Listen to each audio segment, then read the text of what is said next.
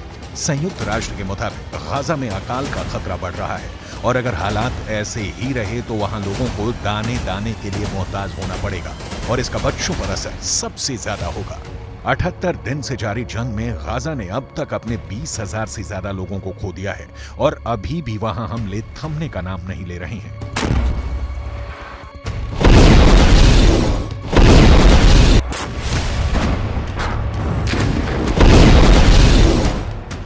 IDF यानी Israeli defence force के प्रवक्ता की ओर से कहा गया है कि गाजा में भारी मात्रा में हथियार हैं।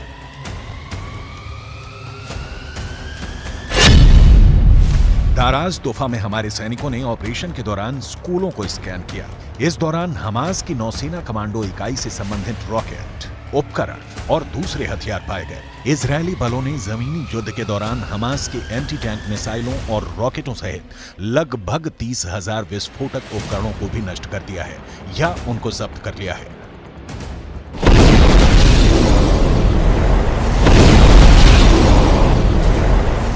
पर अब बड़ा सवाल है, आगे क्या? इजराइल हमलों से गाजा की दुर्दशा करने में जुटा है और ऐसे में हमास का समर्थन करने वाले लोगों में गुस्सा उबाल पर है। वो किसी भी हालत में नेतन्याहू को माफ नहीं करने की शपथ ले रहे हैं। पूरी दुनिया में इस युद्ध को लेकर प्रदर्शन हो रहे हैं। लोग गाजा के समर्थन में सड़कों पर उतर रहे हैं। लोगों में युद्ध को लेकर गुस्सा है। ये यमन है। यहाँ लोग हजारों की संख्या में इजराइल के खिलाफ प्रदर्शन कर रहे हैं और साथ ही अमेरिका के खिलाफ भी नारेबाजी हो रही है।